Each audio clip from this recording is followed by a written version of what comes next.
क्यों ताकते हो इन मंचों पर गुनहगार की तरह? चाहते हो तो हक छीन लो हकदार की तरह। इस शानदार मौसम में बुद्धिस्ट भारत बनाने के लिए देश के कोने कोने से जो यहाँ लोग आए हैं, सबसे पहले आप सभी लोगों को क्रांतिकारी जय भीम, नमो बुद्धाय, नमो बुद्धाय। 4 लोगों को याद करना इस मंच पर बेहद जरूरी है। सबसे पहले तथागत बुद्ध, इसके बाद सम्राट अशोक, जिनकी वजह से इस देश में बुद्ध धर्म का प्रचार प्रसार हो सका।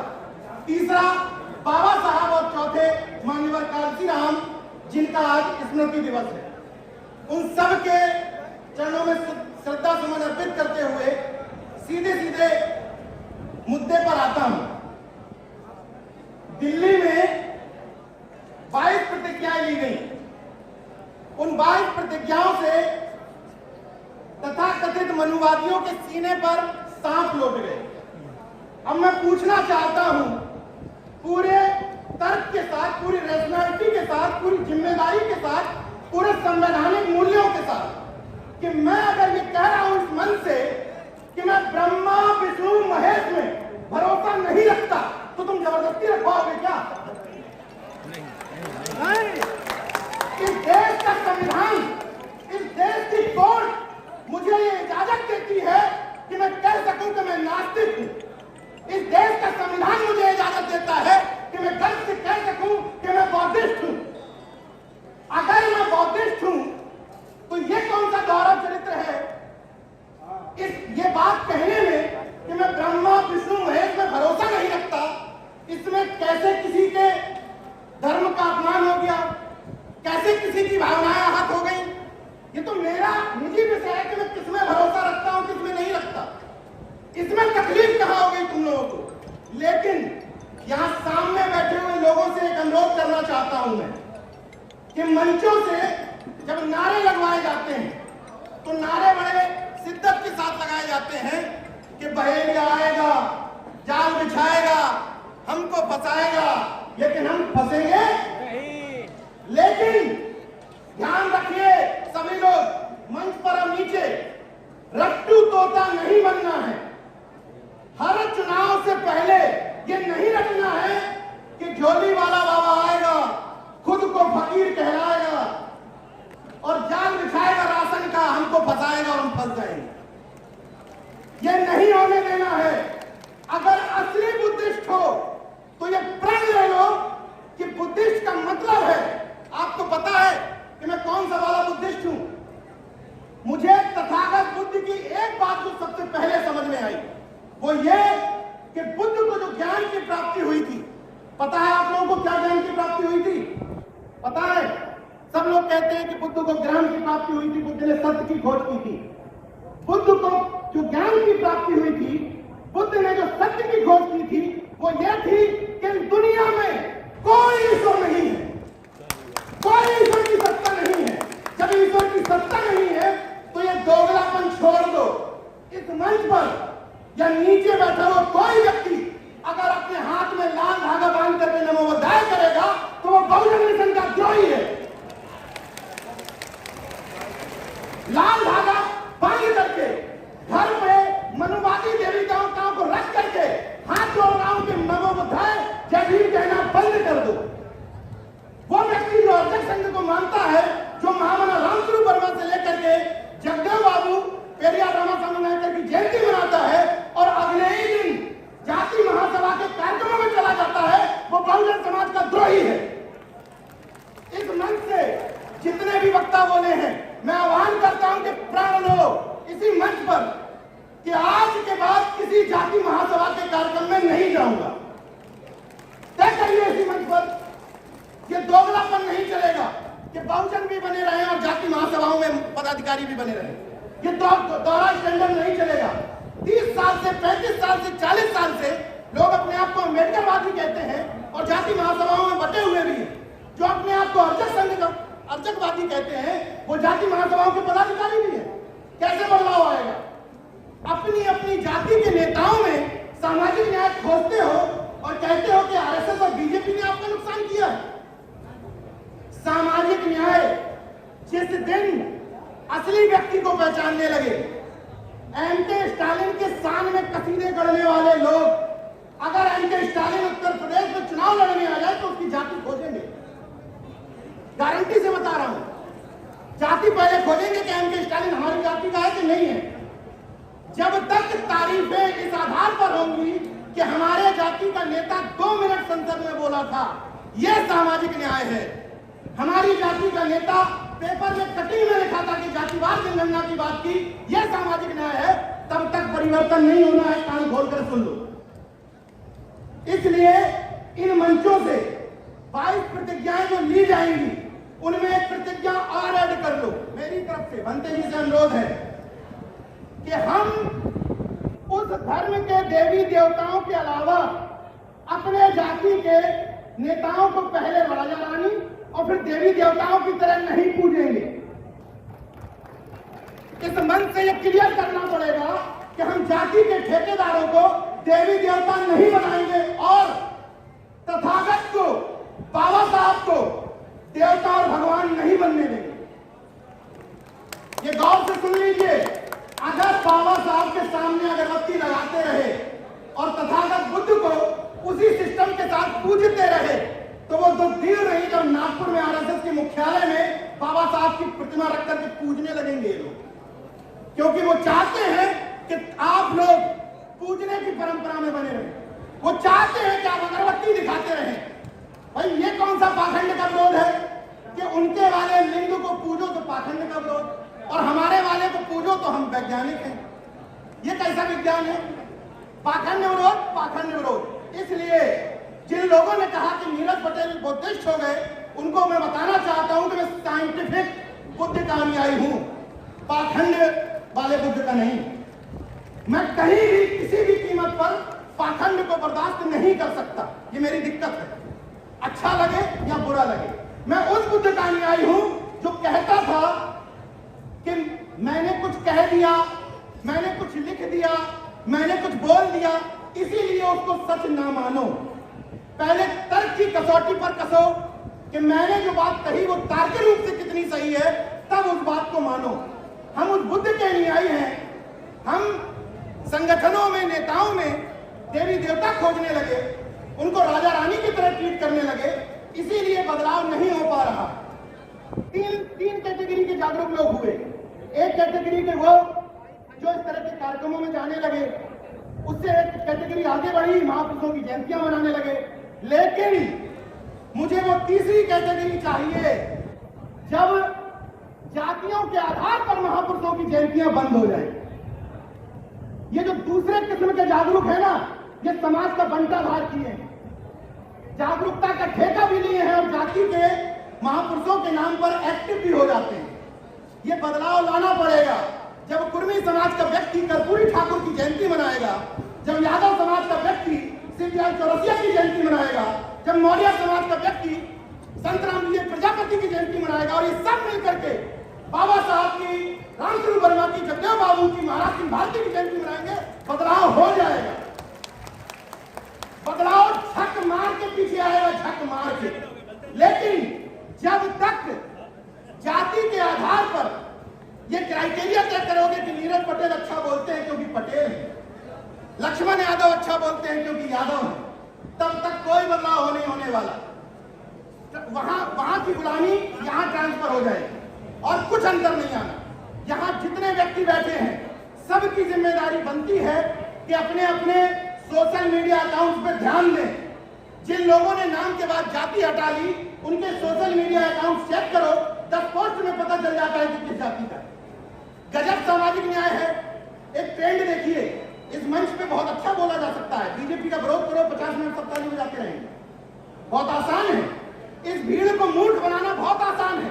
केवल आपको पाखंड अंधविश्वास का विरोध करना है, बीजेपी के खिलाफ जहर उगलना है, हिट मारना। लेकिन ये इन लोगों से कौन पूछेगा जो अपने नाम के आगे बौद्ध लगाने लगे? उन लोगों से कौन सवाल पूछेगा कि क्या बुद्धिस्ट बनने के बाद, नाम के आगे बौद्ध लगाने के बाद जातियों में शादियां बंद कर दी क्या? कौन सवाल पूछेगा?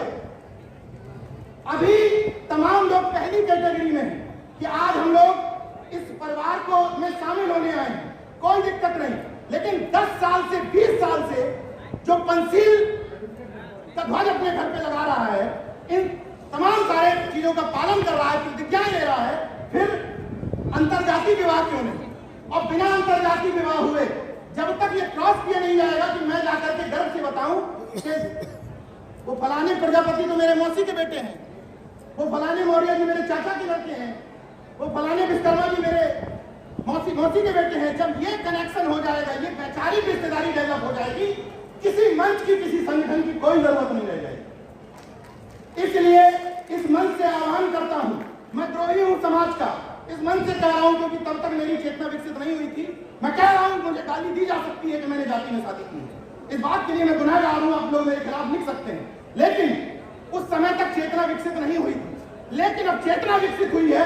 गर्व के साथ कह रहा हूं कि मेरे बेटे का नाम है कबीर, और बचपन से लेके अभी तक कबीर को, महिलाएं बात से सुन ले, कबीर को न काला धागा हाथ में पहनाया है, न टीका लगाया है, न हार पहनाई है, न चाकू लगाया है, लेकिन मेरे बेटे को नजर नहीं लगती क्योंकि वो तार्किक पिता का पुत्र है। और कबीर अपनी जाति में शादी नहीं करेगा, इस मन से ऐलान करता हूं। यह वैचारिकी बढ़ानी पड़ेगी। मंचों पर भाषण देने वाले अपनी तरफ उंगली करके पूछें कि हम कितने सुधरे हैं, हमने इस सामाजिक परिवर्तन की दिशा में कितना काम किया, तब सही अर्थों में बदलाव आ जाएगा। एक अनुरोध और कर लेता हूं, इस माहौल को देख करके मुझे बड़ी खुशी हो रही है और मैं नहीं कहना चाहता था, इस बात पर सवाल उठेंगे, फिर भी इस मंच पर तमाम सारे लोगों ने कहा पटेल जी अपने लोगों को सुधार लो। तो इस मंच से आह्वान करता हूं कि सिर्फ जो ओबीसी है, संवैधानिक ओबीसी, जिनको ओबीसी का दर्जा दिया है संविधान में, जरा हाथ उठाएं कितने ओबीसी हैं? हाथ उठाइए कितने ओबीसी के लोग हो। दोनों हाथ उठाइए, ताकत से दिखाइए ओबीसी। अब वो नफरतवादी लोग देख लें जो हर चीज में आपस में लड़ना जानते हैं, अपनी अपनी दुकानदारी चलाना चाहते हैं, देख लें कि पिछड़ा वर्ग इस बहुजन मिशन में शामिल है या नहीं। बताइए शामिल है या नहीं? जिस व्यक्ति को दिक्कत हो, जिस नफरतवादी को दिक्कत हो, जाके टाइटल पूछ ले, चौरसिया है कि नहीं, विश्वकर्मा है कि नहीं, पटेल है कि नहीं, यादव है कि नहीं, मौर्य है कि नहीं, निषाद है कि नहीं? अब बताओ फॉरवर्ड हो रहा है ओबीसी? चौहान है कि नहीं, दर्जी है कि नहीं, पटेल भी है ना? एक एक का नाम क्या लूं? मैं माफी चाहता हूं, बुद्ध बनने के बाद कोई जाति नहीं होती, हाथ जोड़ करके माफी चाहता हूं। लेकिन नफरतवादियों को बताना चाहता था, जो समाज में विघटन पैदा करना चाहते हैं, कि इस बहुजन मिशन में अब ओबीसी भी पूरी तरीके से तैयार है। तुम गले तो लगाना सीखो। और उस ओबीसी से भी अनुरोध करता हूं, उस ओबीसी जो छतरी लगाए घूम रहा है, उस पिछड़े वर्ग के तथाकथित क्षत्रियों से मैं अनुरोध कर रहा हूं कि तुम्हारा क्षत्रित्व किसी कमजोर को दबाने में नहीं है। तुम्हारा क्षत्रित्व का मतलब है कि अगर किसी कुर्मी के सामने किसी प्रजापति को कोई मनुवादी पीट रहा है तो तुम खड़े हो जाओ कि तुम्हारी हैसियत कैसे होगी, मेरे भाई को हाथ लगाने। यह तुम्हारा क्षत्रित्व है। जो तथाकथित जातियां क्षत्रिय लगाके घूमती हैं, कुर्मी क्षत्रिय, यादव क्षत्रिय, मौर्य क्षत्रिय और निषाद में जल पछाड़ क्षत्रिय और प्रजापति ब्राह्मण है और विश्वकर्मा ब्राह्मण है, तो अनुरोध है कि कम से कम गांव में यूनिटी बनाइए। इस तरह के कार्यक्रमों से हकीकत है कि बहुत बदलाव नहीं आएगा, लेकिन गांव में ग्रुप बनाइए जिसमें काले कोट वाले जरूर रखिए। गौर से सुनिएगा, इसमें पैसा खर्च नहीं होना है। ब्लॉक स्तर पर काले कोट वाले मतलब वकील संगठन में जरूर शामिल करिए। हमारे जैसे बकैत पत्रकार जरूर होंगे आपके ब्लॉकों में, उन लोगों को शामिल करिए। सामाजिक कार्यकर्ता जिनको कहते हो कि चंदे के दम पे चलता है, उसको शामिल करिए। और वो लड़का जिसको आपने हमेशा ये कहा चल ये लखनऊ जाता है, दिल्ली जाता है, फर्जी फोटो खिंचाता रहता है, वो आपके लिए फुल टाइमर है। वो लड़का फुल टाइमर है, उसको अपनी टीम में शामिल करिए। जब 5 काले कोट वाले 5 पत्रकार थाने पर खड़े हो जाएंगे तो आपका उत्पीड़न बंद हो जाएगा। किसी विधायक, किसी सांसद, किसी नेता की तरफ हसरत भरी नजर से देखने की जरूरत नहीं है। निश्चित तौर पर राजनीतिक कुंजी से बहुत सारी चीजों का परिवर्तन होता है। अगर मायावती जी सत्ता में नहीं आती तो ये जगह हमें नहीं मिलती, निश्चित तौर पर होता है। लेकिन कांसीराम साहब ने केवल एक बात थोड़ी कही कि बिना कुंजी के, बिना राजनीतिक कुंजी से कुछ हासिल नहीं होता। उन्हीं माननीय कांसीराम साहब ने यह भी तो कहा था कि अगर सामाजिक परिवर्तन के बिना कोई राजनीतिक परिवर्तन हो जाता है तो बहुजनों के काम का नहीं रहता। वो सामाजिक परिवर्तन के लिए कौन लड़ेगा? हर व्यक्ति राजनीतिक परिवर्तन के लिए लड़ा जा रहा है और राजनीतिक परिवर्तन के लिए लड़ने के चक्कर में बुरा है, भला है, मेरी जाति वाला मेरा देवता है, चाहे फरसा उठा ले, चाहे गणेश पकड़ ले, लेकिन किसी भी व्यक्ति का जातिवाद टेस्ट करना हो, लोग मुझसे कहते हैं कि आप थर्मामीटर लेके घूमते हो क्या? कोई जरूरत नहीं है। 15 मिनट उसकी जाति के नेता को सामने बुराई करो, उसका जातिवाद बाहर आ जाएगा। किसी का भी टेस्ट करके देख लो, और नहीं बाहर आया मतलब बहुजन मिशन का असली योद्धा है। असली योद्धा वही है जो जाति के नाम पे ना फिसले, जो जाति के नेताओं की गुलामी से उबर जाए। मैं भंते जी को धन्यवाद देता हूं कि इतना शानदार मंच सजाया, और ये गौर से सुन लीजिए कि हमें ये प्रतिज्ञाएं लेने की आजादी संविधान से मिली है। संविधान ने हमें एक बात की छूट दी है कि हम किसी भी पूजा पद्धति को माने या किसी भी पूजा पद्धति को ना माने। इसलिए बंते जी ने कहा है कि वो 22 प्रतिज्ञाएं यहाँ दोहराई जाएंगी। उन 22 प्रतिज्ञाओं के साथ एक प्रतिज्ञा और मेरी तरफ से लेते जाइए कि किसी को भी हम खुदा नहीं बनाएंगे। सभी महामानव जो हमारे लिए काम किए हैं उनको पूजेंगे नहीं, उनको जानेंगे, मानने से ज्यादा उनको जानेंगे। अंतिम शब्दों के साथ अपनी बात खत्म करूंगा कि जरा सा कतरा कहीं आग अगर उभरता है तो समंदर के लहजे में ही बात करता है। जरा सा कतरा कहीं आग अगर उभरता है तो समंदर के लहजे में ही बात करता है। खुली छतों के दिए कब के बुझ गए होते, कोई तो है जो हवाओं के पर कतरता है। और सुन लो बुद्ध के अनुयायियों, शराफतों की यहां अहमियत ही नहीं, किसी का कुछ ना बिगाड़ो तो कौन डरता। जय विज्ञान, जय संविधान, जय भीम, नमो बुद्धाय, जय अर्जक, जय मूल्यवासी। जो कहोगे उसका जवाब दूंगा। जय मूल्यवासी कहोगे, जय मूल्यवासी कहूंगा। जय भीम कहोगे, जय भीम कह दूंगा। जय फातिमा कहोगे, जय फातिमा कह दूंगा। बस नफरत वाला भुट्टी तान करके जय श्री राम नहीं कहूंगा। धन्यवाद। साथियों, नेशनल जनमंच को सब्सक्राइब करें, साथ ही बेल आइकन की घंटी को बजाएं।